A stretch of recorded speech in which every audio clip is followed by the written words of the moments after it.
ساتھ ہی کہا نام نہاد اقتصادی فتح اندرونی مسائل سے توجہ ہٹانے کی کوشش ہے۔ ایران جنگ کے بعد امریکہ میں مالیاتی بحران کا خطرہ، امریکہ کا مجموعی عوامی قرضہ 400 کھرب ڈالر سے تجاوز کر گیا۔ امریکی محکمہ خزانہ کے اعداد و شمار کے مطابق وائٹ ہاؤس میں ٹرمپ کے 2 ادوار میں امریکی قرض میں 110 کھرب سے زائد کا اضافہ ہوا۔ بائیڈن دور میں امریکی قرض 80 کھرب ڈالر سے زیادہ بڑھا۔ امریکہ کا مجموعی عوامی قرض وزیر اعظم شہباز شریف نے پینشنرز کے لیے پروف آف لائف کے آن لائن سسٹم کا افتتاح کر دیا۔ تقریب سے خطاب میں کہا کہ پینشنرز کے لیے متعارف کرایا جانے والا نیا نظام بڑی خدمت ہے۔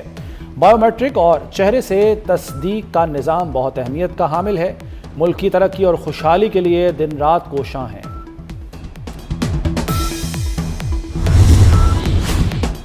وزیر اعظم شہباز شریف سے شام کے وزیر خارجہ اسد حسن الشیبانی کی ملاقات، شام کی خود مختاری، اتحاد اور علاقائی سالمیت کے لیے غیر متزلزل حمایت کا اعادہ۔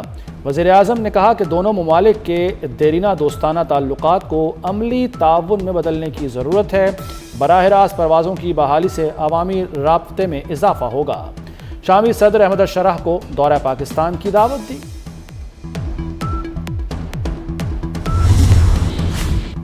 وفاقی وزیر داخلہ محسن نقوی کی دعوت پر ملائیشیا کے وزیر داخلہ سیف الدین ناسیتیون بن اسماعیل کی 2 روزہ دورے پر پاکستان آمد۔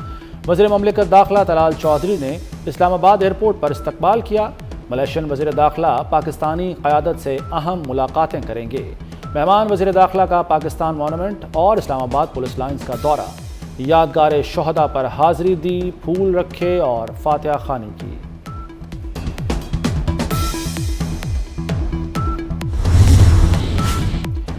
توانائی کے شعبے میں اصلاحات لائی جا رہی ہیں، خود کفالت کی پالیسی پر عمل پیرا ہیں۔ وزیر پیٹرولیم علی پرویز ملک کا اسلام آباد میں پاکستان انرجی کانفرنس سے خطاب، کہا توانائی کے شعبے میں سرمایہ کاروں کے لیے سازگار ماحول پیدا کیا جا رہا ہے۔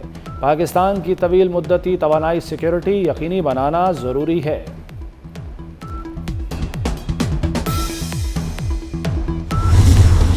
پنجاب میں آئی ٹی کے فروغ کے لیے عملی اقدامات کر رہے ہیں۔ انفارمیشن ٹیکنالوجی بورڈ صوبے میں ریڑھ کی ہڈی کی حیثیت رکھتا ہے۔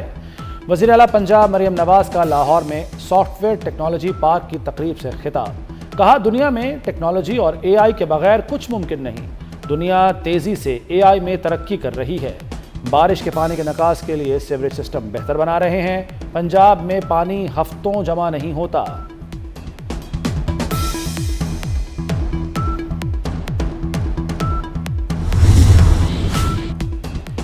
پنجاب حکومت بلدیاتی انتخابات کے لیے تیار ہے۔ وزیر بلدیات ذیشان رفیق کی میڈیا سے گفتگو، کہا پنجاب حکومت نے الیکشن کمیشن کو اپنی سفارشات بھیج دی ہیں۔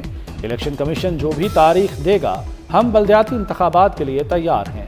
پنجاب میں حلقہ بندیاں مکمل ہونے کے بعد الیکشن کمیشن کا اجلاس طلب کیا گیا۔ صوبے میں 4 سال 4 ماہ سے بلدیاتی انتخابات زیر التوا ہیں۔ مصطفیٰ جان رحمت پر لاکھوں سلام۔ حضور نبی کریم صلی اللہ علیہ وآلہ وسلم کا جشن ولادت باسعادت آپ کیسے منا رہے ہیں؟ اپنا نعتیہ کلام ریکارڈ کر کے ہمیں اس نمبر پر واٹس ایپ کریں، ہم دنیا کو دکھائیں گے۔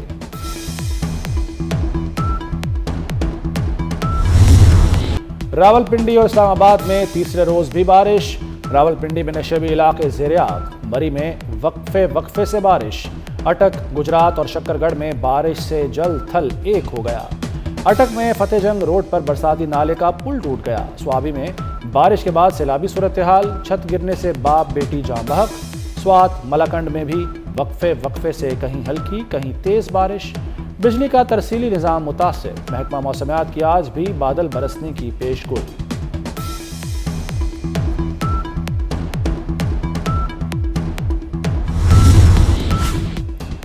کارنامہ یا سوالیہ نشان، جناح انسٹیٹیوٹ آف کارڈیالوجی میں پہلی انجیوگرافی۔ آپریشن میں جناح اسپتال کا اپنا کوئی کارڈیالوجسٹ شامل نہیں تھا۔ پی آئی سی کے ڈاکٹر ذیشان غوث، ڈاکٹر سلمان خان انجیوگرافی کرنے میں شامل۔ جناح انسٹیٹیوٹ آف کارڈیالوجی میں پہلی انجیوگرافی میں الائیڈ سٹاف بھی پی آئی سی سے آیا۔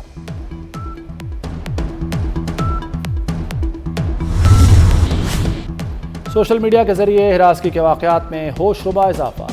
وزارت داخلہ نے قومی اسمبلی میں اعداد و شمار پیش کر دیے۔ رپورٹ کے مطابق 2024 سے 2026 کے دوران لاکھوں شکایات موصول ہوئیں، ہزاروں انکوائریاں اور مقدمات درج، جبکہ متعدد ملزمان گرفتار ہوئے۔ رواں سال اب تک 1 ارب 41 کروڑ روپے سے زائد کی ریکوری بھی کی جا چکی ہے۔ برطانوی شہر برمنگھم میں شادی کی تقریب کے باہر پیٹرول بم حملہ، 2 گاڑیوں میں آگ لگ گئی۔ برمنگھم پولیس کے مطابق حملہ آور فرار ہو گئے۔ واقعہ گزشتہ رات پیش آیا۔ فائر سروس حکام کے مطابق آگ لگنے سے گاڑیاں متاثر ہوئیں، لیکن کوئی شخص زخمی نہیں ہوا۔ برمنگھم پولیس نے تحقیقات کا آغاز کر دیا۔